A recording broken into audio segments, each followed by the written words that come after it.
tem assuntos para tratar.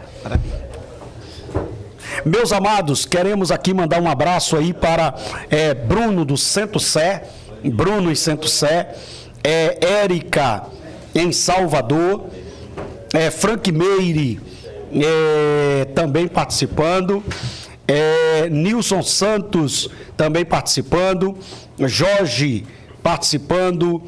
Acredito que a melhor mesmo seja cada um avaliar antes de casar. A gente que casa para depois reclamar de coisas que já sabiam do namoro. Billy Graham, por exemplo, sempre teve o apoio de Ruth, né? Jorge, muito bom. Aqui várias pessoas participando. E agora nós estamos recebendo aqui, para dar continuidade à nossa live, o nosso querido amigo, cantor e pastor, Alex Soares, né? Amém.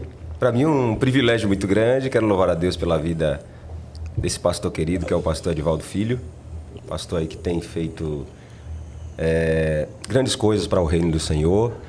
Eu sou um admirador do Senhor, meu pastor. Quero louvar a Deus pela vida do meu presidente, pastor Valdomiro, toda a equipe aqui do podcast, CEADEB TV, na figura do nosso amigo Adonias aí, deixando um abraço. Confesso que estava aqui já impactado aqui com o senhor e com o pastor Arilson, ouvindo e aprendendo muito, né? Muita coisa da obra de Deus, e quero lhe dizer que é um privilégio para nós estar participando da Missão Cast, né? Esta manhã. Existe uma questão, vamos seguir a mesma linha no aspecto emocional, porém focando para uma outra direção, né? Você é ministro do Evangelho, é um cantor, e a questão emocional, ela influi muito. Ela influi muito. Inclusive, na psicologia, você conhece uma pessoa pelo jeito que ela se veste, pelo jeito que ela anda, como ela fala. Ela está falando sobre si. E existe muitas pessoas que, no aspecto do louvor, também está refletindo o seu emocional. Então tem gente que só canta música deprimente, música para baixo. Tem gente que você tá até alegre. Ouvir uma canção, você já se sente já descendo a ladeira da misericórdia, virando ali a curva da destruição. Como lidar com isso? Porque não tem como desassociar o nosso emocional do ministério. Temos que dosar, temos que aprender a lidar. Ou seja, conhecer a si mesmo, para que coisas que estão em nós não atrapalhem a missão que nós recebemos. Nessa área do louvor, que também é uma missão, e da obra em si, como é que você vê isso? Pastor, eu vejo com preocupação, na verdade, né? Assim, hoje, as canções, elas são mais de autoajuda do que de engrandecimento ao nosso Deus, né? Cristocêntrica.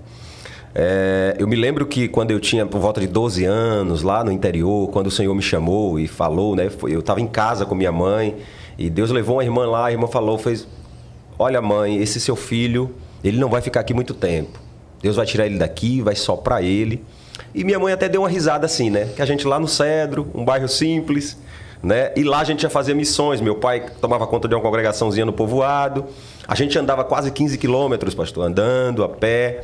Eu com um violãozinho para ajudar meu pai, fazendo missões. Isso foi praticamente da infância à adolescência fazendo isso. Glória a Deus por isso. E o que é que acontece? Naquela época a gente cantava apenas hinos de engrandecimento a Deus. Louvores que a gente sentia a presença de Deus. Hoje as pessoas estão trazendo muito para si. E aí até os nossos compositores, os cantores da atualidade, eu vejo com muita preocupação, porque parece uma repetição de melodias e uma repetição de letras, que simplesmente mexe com o emocional do público. Faz o público chorar ou lembrar de um momento triste. E aquilo mexe... E não é adoração. Né? Não está engrandecendo a Deus, está mexendo com as emoções das pessoas. E eu vejo isso com preocupação na igreja, né? Porque é isso que está viralizando, sim, inclusive. Sim. É isso que dá agenda, é isso que... Mas eu vou muito na contramão disso tudo. Porque quando Deus me chamou, Deus me chamou para adorar a Ele. E eu tenho até uma canção que fala, eu só adoro a Ele. Né? Aí o senhor fala dessa questão do emocional também na hora de cantar. Existe uma dificuldade, né? Em muitas das vezes, alguns cantores, a gente não consegue, eu vou me colocar, transmitir em alguns momentos de cultos aquilo que a gente gostaria, né? E o senhor, como psicólogo, entende melhor do que eu do assunto, que tem também essa dificuldade. E isso também atrapalha nós, cantores itinerantes. Às vezes há velocidade na oportunidade. Você tem X tempo, você vai fazer isso, esses... E você é pego ali, sabe? E a surpresa também. Às vezes você está em um lugar que você nem sabia que você ia cantar. Justamente. E de repente, Alex, e aí você daqui que você tome o choque, se recupere, o coração volte para dentro da caixa torácica, porque já está na boca, né? Aí você toma aquele choque e chega ali para poder apresentar um louvor a Deus. Mas você estava falando um assunto interessante, o evangelho antropocêntrico. E ontem eu estava falando isso, que esse é o grande perigo do nosso tempo. Ou seja, as pessoas estão fazendo as coisas para Deus, entre aspas, mas na verdade com a motivação de se promover. Não é promover o crescimento do reino, não é promover o nome do Senhor, não é para adorar a Deus, não é para glorificar a Deus. E isso é na área da música e na área da pregação. Então você vê pessoas que estão pregando ali, mas não é Bíblia, é uma mistura de psicologia. Sim. De manipulação, né? É uma mistura de hipnose. E aí domina o auditório, todo mundo ali, aquele êxtase, e quando sai dali não tem nada. Não sobrou nada, não tem conteúdo. Sim. Aquilo que está passando. Mas aquilo que eu estava aqui conversando com o pastor Arilson, eu também levo para você. Qual a importância da estrutura emocional no ministério? Por exemplo, existem pessoas muito tímidas. E se ela não tratar isso, isso pode ser um problema para o ministério. Existem pessoas muito para frente.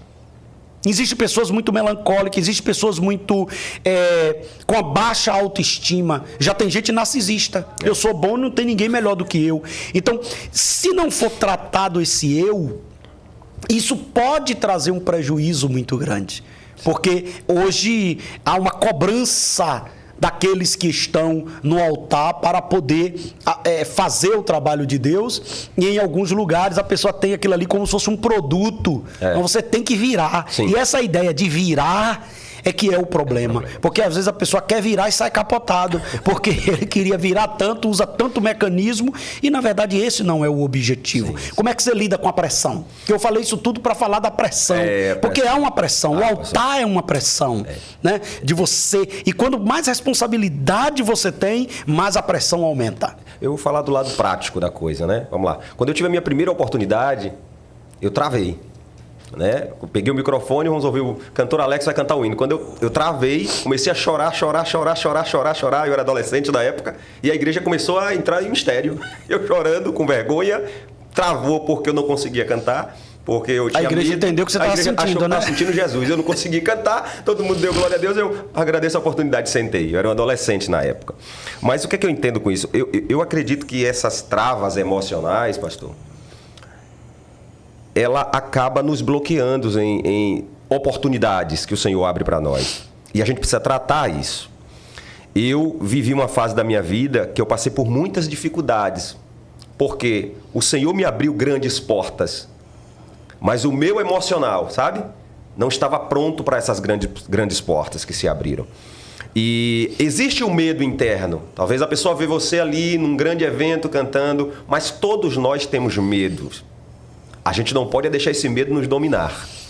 A gente tem que entender que tem um Deus adiante de nós, aquele que nos chamou. Ele garante a nossa vitória. E o que acontecia comigo, existiam essas travas, e até hoje ainda existe, eu acredito, com todos nós.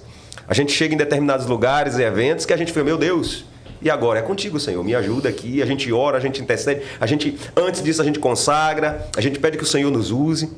Mas na hora, né, como o popular do vamos ver, que você foi convidado para fazer acontecer, para virar, isso cria uma pressão psicológica essa em nós. Expectativa, né? Todos ficam na expectativa de acontecer alguma coisa. E às vezes não somos nós que fazemos. Eu já fui em um determinado evento, em um determinado estado, um congresso de jovens, que fui eu, uma pregadora famosa, convidado para estar nesse evento, 2 dias. E antes de chegar no evento, aconteceram diversas situações. Nada errado comigo, nada errado com a pregadora. Diversas situações. Passamos um acidente, a mesma Hilux, na cor branca, a questão de 10 segundos antes, na curva, tinha batido de frente com o caminhão. O avião atrasou, o voo atrasou, chegamos no evento quase 9 horas da noite no primeiro dia, no sábado. E a gente sem entender o porquê daquela luta toda, daquela confusão toda. No domingo de manhã, eu comecei a cantar uma canção que Jesus me deu chamada Eu Quero Ser Íntimo de Deus. E Deus começou a fazer um mover naquele dia. Um mover, e Deus falou algumas coisas terríveis, e no meio da mocidade vários jovens vieram confessar pecados.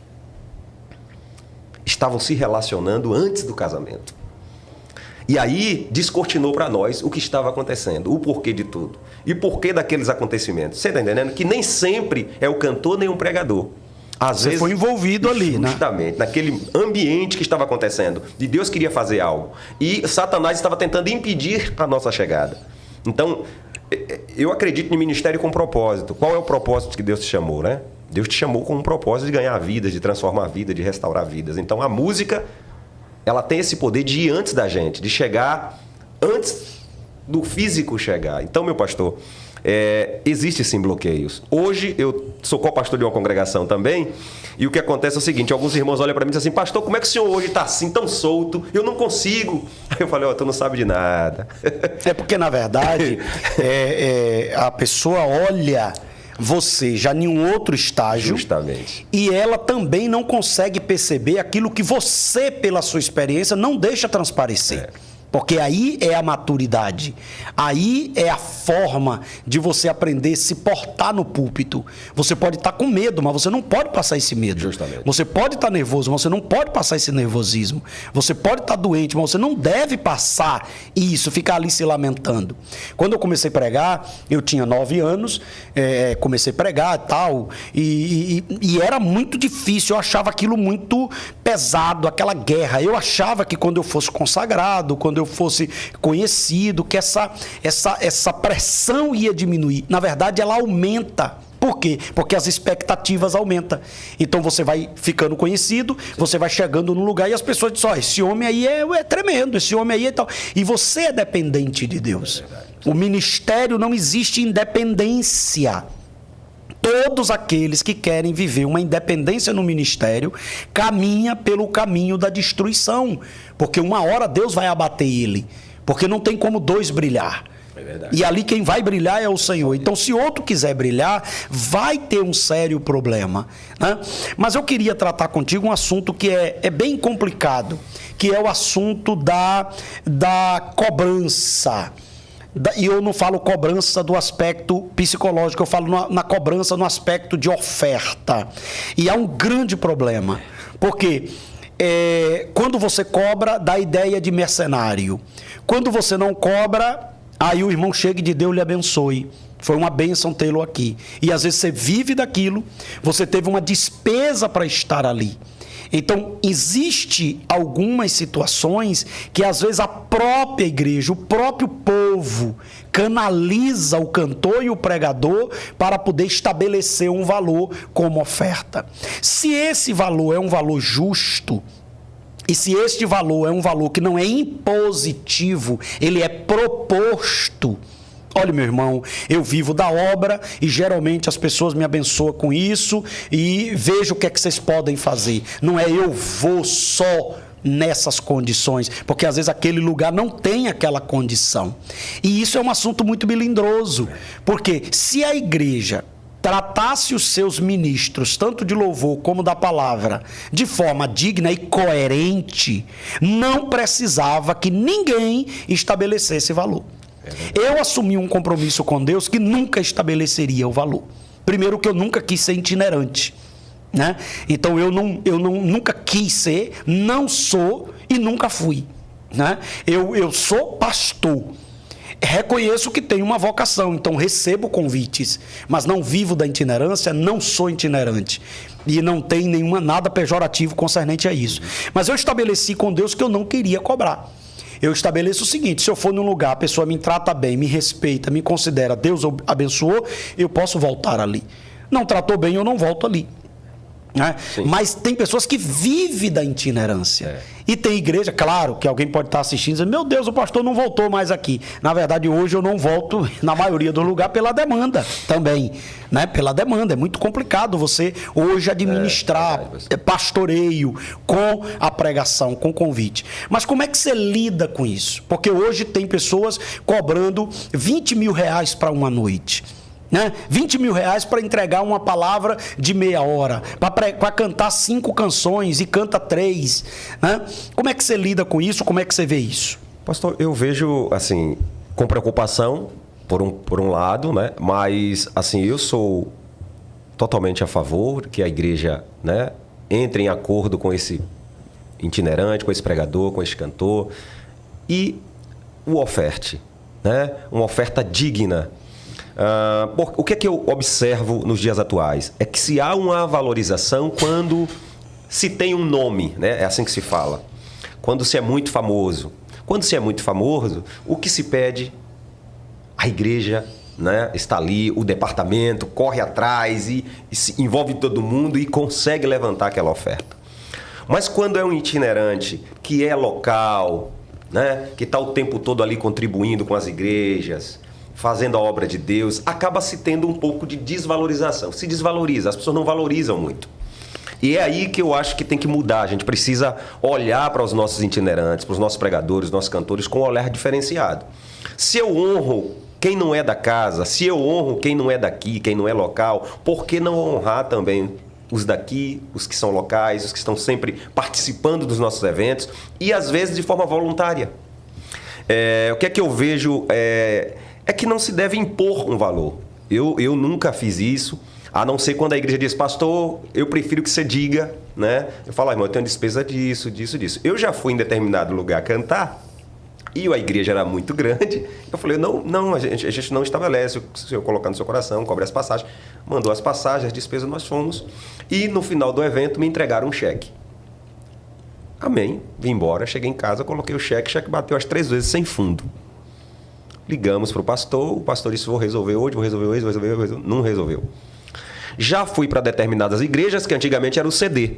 O senhor lembra do CD? Bom, então eu já enviei 100 CDs, 200 CDs, 300 CDs e não cobrava nada. E quando chegava na cidade, o CD tinha sido todos vendidos. O irmão diz, amanhã eu deposito dinheiro na sua conta e o dinheiro nunca chegar. Então, essas histórias não aconteceu uma nem duas, foram várias vezes.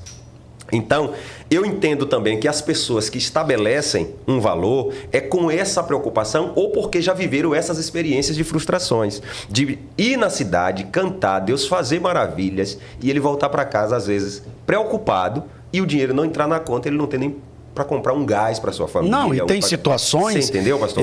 Na época era jovem que eu pregava e tal, aí eu fui numa congregação pregar, e aí peguei o coletivo ali e tal, paguei.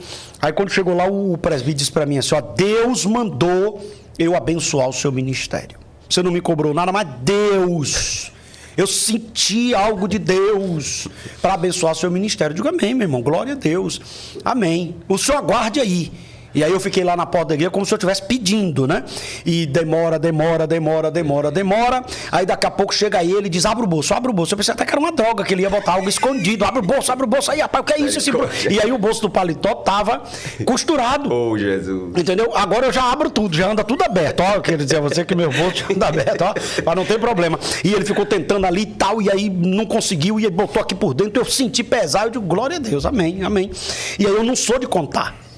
Se a pessoa chegar ali e dizer, não, conte aí, eu digo, não, quanto é que tem aqui? Foi o senhor que botou? Não precisa contar. Né? A confiança, claro. Sim. Peguei o ônibus de volta e tal, e aí eu não tinha o dinheiro para volta. Aí eu fui pegar, eu digo, vou pagar a passagem da volta. Quando eu peguei, era um saquinho de geladinho. E o saquinho de geladinho estava cheio de moedas de 10 centavos. Deus do céu. Ele ficou ali botando aquelas moedas, ficou pesado, porque era só moeda de 10 centavos, que não dava o valor da passagem ida e volta. Meu Jesus, que é isso? Eu fiz a seguinte leitura, eu digo, se Deus mandou ele me dá uma oferta e ele fez um negócio desse, no dia que Deus não me fala, ele me assalta. Ele diz, passa a carteira, pregador, passe a carteira. Você veio aqui pregar e você vai ter que me entregar os cartões. Meu porque Deus, não é impossível uma situação dessa. Quer dizer, como é que o cara diz, Deus falou comigo para eu te abençoar e me dá um saquinho de geladinho com um valor que não dava para pagar a passagem do coletivo e ir de volta. Difícil, né? Então, essas questões precisam ser tratadas. Sim. Essas questões precisam ser pontuadas. Mas existe uma outra gravidade, que eu já vivi ela, que é a seguinte realidade. Quando você cobra, você tem o valor. Quando você não cobra, não presta. Não presta. Como é que esse irmão vem? Meu Deus do céu. Não é impossível uma coisa dessa. Eu já fui em evento que a pessoa chega e diz assim, quanto é que o pregador cobrou? Nada. Não, meu Deus, vai acabar a nossa festa, como é que não cobra? Quer dizer, a ideia da cobrança ser o valor que aquele bichinho tem. Então, esse camarada que ele cobrou, ele não chega ali como um servo de Deus para servir. Ele chega como um profissional que ele tem que produzir o resultado que as pessoas querem, e aí ele vai no caminho da malandragem. Qual é o caminho da malandragem? Eu sei o que aquelas pessoas estão pedindo. Quem trabalha com gente não precisa ser psicanalista como eu, não precisa ser um psicólogo como o pastor Arilson, mas você, trabalhando com gente, você consegue fazer leituras. Sim. E você sabe o que o olhar está pedindo. E o povo está pedindo o quê? No caso do pentecostal, está querendo um movimento. Né? No caso do tradicional, ele está querendo erudição. No caso da prosperidade, ele está querendo que você libere vitória. E aí você começa, receba, tal. E tem gente aí com tanta chave que chega a estar torto e o carro nunca chega, é só uma chave, recebe chave. Já recebeu chave de carro, de apartamento, do cachorro, do gato. E nunca chega. E ele vive aquele engano. E ele vive aquela situação. Então, a questão que eu queria pontuar contigo é, no aspecto emocional, o obreiro, o cantor, o pregador, ele precisa estar bem. Ele precisa estar resolvido. Ontem eu estava pregando que Paulo diz assim, sendo desmerecido, mas sei o valor que eu tenho. Sendo pobre, sou rico. Sendo infamado por infâmia, mas eu sei, eu tenho minha consciência pura. Então essa ideia, esse eu tratado, de que você não foi ali para virar, você não foi ali para ser convidado, você não foi ali para fazer agenda, você foi servir a obra de Deus. Então algumas pessoas olham, pastor, qual é o segredo no meu caso? Eu não vou me apresentar. E quando eu chego, eu digo para o Senhor, eu não vim aqui me apresentar, eu não pedi para vir aqui, eu não fiz nenhum cambalacho, nenhum jeitinho para estar aqui. O Senhor abriu essa porta. Aqui estou. O que é que o Senhor quer que eu fale? Né? O que é que essas pessoas precisam ouvir? E quando termina, que alguém chega com oferta, eu digo para o Senhor, o Senhor viu que eu não pedi, eu não exigi. Abençoe essas pessoas. Porque o ministério não é uma profissão. O ministério é um serviço. E um serviço nobre. Então, como é que lida com isso? Esses anos que você tem, conte um pouco da sua história, quanto tempo você tem e como é que lida com essa questão do eu. Porque isso não é fácil. Porque se o eu for muito elevado, você pensa que é a quarta pessoa da Trindade, o Jesus Júnior. Né? Se o eu for muito fragilizado, você chega ali dando uma de humilde, mas na verdade você está querendo ser elogiado. É verdade. E por isso que muita gente se frustra, porque ele se diminui para que alguém lhe engrandeça. E quando alguém não lhe engrandece, ele desaba. Então, vou fazer um resumo aqui, mais ou menos, da história. Quando Deus me chamou, como eu lhe falei, eu estava no interior e eu vim para Salvador. Quando cheguei em Salvador, eu entrei e comecei a trabalhar em empresas seculares. Tá? Comecei a trabalhar em empresas seculares e aí, o que aconteceu? Eu esqueci um pouco do ministério, né? Esqueci um pouco do ministério e comecei a ganhar projeções nessas empresas multinacionais. Comecei a gerenciar essas empresas, comecei a ganhar bem e esqueci praticamente. E o Senhor começou a me cobrar. Me cobrar, e eu resistindo isso. Por que eu resistia? Pelo medo. Medo de quê? Medo de ver o meu pai, sai de congregação, abre congregação, povoada, andando a pé, violão nas costas, sol quente, vai... E não tendo a valorização dos homens. Aquilo me frustrava também. Eu falava, como meu pai está batalhando há tantos anos, ninguém reconhece, mas eu sei que Deus via, né? Deus nos via ali. E quando eu cheguei aqui, eu falei, eu não quero esse negócio de ser pastor, isso não dá para mim. Eu vou seguir o meu rumo. E aí eu comecei.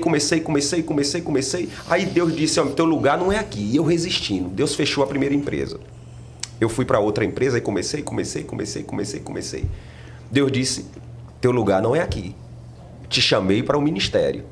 Mexeu, eu já tinha meus dois filhos, bebê, o Messias tinha 6 anos, a Alane tinha 3 anos, mais ou menos. Primeiro a Alane caiu com várias crises de convulsões, foi parar no Hospital Salvador.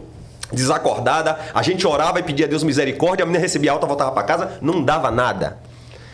Aconteceu no ano seguinte com o Messias, a mesma situação, crise de convulsão, foi parar no mesmo Hospital Salvador e eu perguntava a Deus o que? É a promessa, Jesus? Livra meu filho, que meu filho não tem nada a ver com isso. Eu perguntava isso para Deus. E o menino recebia alta, voltava para casa, fazia baterias e mais baterias de exame e não tinha nada. Resumindo, aconteceu comigo da seguinte forma. Fui parar em um outro grupo, trabalhando, uma mãe de uma funcionária entrou na sala, marchando, uma irmãzinha da Assembleia de Deus, e disse assim, meu filho, eu vim aqui não foi para falar da minha filha não, foi para falar uma coisa que Deus mandou falar para o senhor. O senhor manda lhe dizer que você está resistindo há muitos anos, mas o seu lugar não é aqui, ele não te chamou para isso. E se você continuar, ele vai te pegar, vai te quebrar todinho, vai fechar isso aqui também, mas tu vai fazer o que ele te chamou para fazer. Eu fiquei chorando, tremi, voltei para casa, mas depois passou.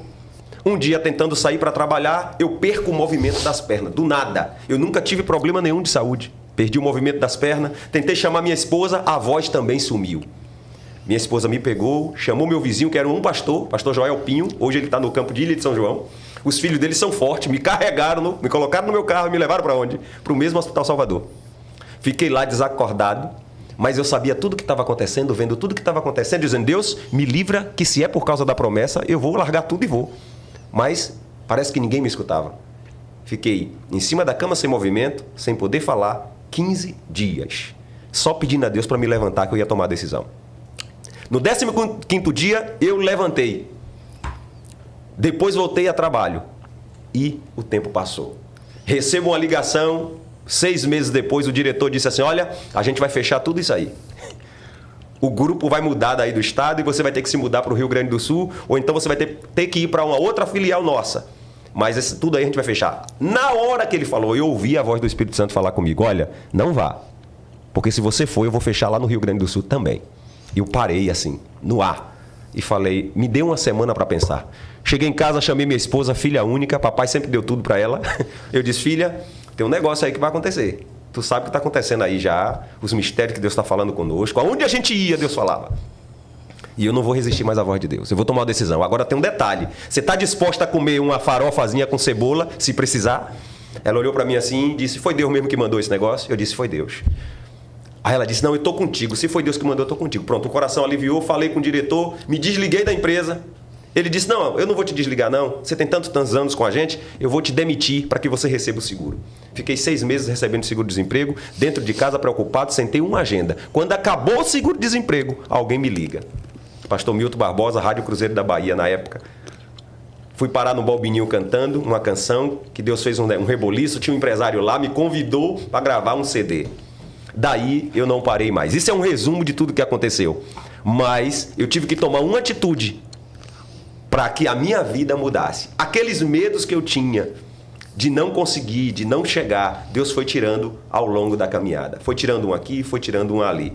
Hoje, eu costumo dizer que eu vivo melhor do que eu vivia 10 vezes, fazendo o que Deus me chamou para fazer. De forma tranquila, sem precipitações, sem anseio de chegar onde Deus não quer que eu esteja. Sabe, meu pastor? Eu costumo dizer o seguinte, eu só vou nos lugares que Deus quer que eu esteja lá. Se eu estiver aqui e ali, é porque Deus abriu portas para mim que eu nem esperava. Ele me disse, você vai para fora do Brasil. E eu fui para fora do Brasil. Fui para a Europa 2 vezes, 2 anos seguidos, sem precisar pedir para ir. Você está me entendendo? Então, assim, tudo dessa forma quieto. Deus levando, Deus fazendo. Cheguei em São Paulo, fui cantar em um grande evento. Uma irmã me levou para uma favela, perguntou se eu ia. Eu disse, eu vou. Fui lá, Jesus salvou umas 5 vidas e no final do culto a irmã ficou com medo de falar comigo. Me chamou na sala e disse assim, eu preciso falar com o senhor, mas eu estou com medo, estou com vergonha. Deus manda lhe dizer que o primeiro país que você vai não é os Estados Unidos, como você está pensando, mas será a Itália. Eu falei, mas como é a Itália? Eu não sei, nunca fui. E ele manda lhe dizer mais. Tem um dinheiro preso aí de direito autoral seu que você nem sabe que existe. Quando você chegar em Salvador, depois de uma semana, pode pesquisar e consultar que Deus já disse que já liberou, é seu. Eu não tinha um centavo, pastor. Aí voltei, quando eu cheguei em casa, aleluia. Aí fui consultar e tinha lá quase 70 mil dólares. Ou seja, um CD que eu gravei em 2014, o CD distribuído no digital, ele teve 16 milhões de streams, sem nem eu saber. Então assim, a gente vendia CD na porta da igreja, de culto em culto, e quando a chave virou, Deus disse assim, também estou virando a tua chave. Então, eu estou resumindo isso aqui, é só para dizer que quando Deus chama alguém, Deus cuida. E não precisa ninguém ver que Ele cuida. Às vezes não precisa, tem pessoas que Ele não vai dar, sabe, pastor? Eu entendo assim, que Deus não vai dar a fama que muita gente espera. Sim. E tem pessoas que Deus vai dar fama e que não vai viver como muitos anônimos. Vive. E aí você toca num assunto o seguinte: eu quero viver o que Deus quer. Sim. E esse é que é o detalhe. Muita gente que ele não está sintonizado, sincronizado com a vontade de Deus. Então ele mesmo projeta o ministério dele. Então eu vou para tal lugar, eu vou conseguir. E ele consegue. Tem gente conseguindo grandes coisas, grandes projeções, mas não é o que Deus quer. Sim, pastor. Não é o que Deus quer. E o que Deus não quer vai fazer mal. Vai. Aqui tem várias pessoas participando. Por exemplo, Vasti diz: eu não conhecia essa live, gostei, é todos os dias. Não, Vasti, é toda quarta-feira. Tem o Missão Cast, 9h30. Né? Tem aqui Neilza, tem Bruno, tem Tina Matos, né, dizendo o seguinte: eu já vivi muitas dessas experiências de receber um cheque da vinda do Senhor, que breve voltarei, né? E isso é uma coisa muito séria, né? Nós estamos aqui informados que existe um tempo aqui da live do YouTube, e a gente vai precisar encerrar o nosso podcast. E nós queremos agradecer, né, a todos que estão participando, queremos agradecer aqui a todos que estão ao vivo, a todos que estão sintonizados, e agradecer ao cantor Alex Soares por participar, né, uma participação surpresa, mas estava no cronograma de Deus. Deus sabe como é que faz as coisas, e que o Senhor abençoe grandemente seu ministério.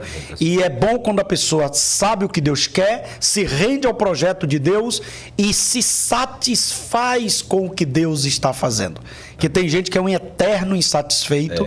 Deus está fazendo e ele quer mais, por causa de um grande perigo: a comparação. Eu comparo o meu ministério com o outro ministério, e aí eu vou terminar me frustrando. Deus te abençoe. Pastor, muito obrigado. Quero agradecer a Deus pela sua vida. Eu tenho certeza que estava na agenda de Deus, não foi nada programado, mas o Senhor já tinha escrito esse momento, tá? Que Deus abençoe toda a coordenação aqui do CADEB TV, nosso presidente. Meus irmãos, nós estamos aqui à disposição de todos os irmãos. O contato é 71992708550. Você fala direto comigo, não tem assessores, a não ser a minha esposa. E que Deus abençoe o senhor, pastor, tá bom? Amém. Que o senhor continue nessa sua força, porque tem uma geração aí que estão se inspirando naquilo que Deus está fazendo através da sua vida. Eu estou informado aqui que a gente vai voltar para fazer uma live de mais meia hora em um outro canal, tá bom?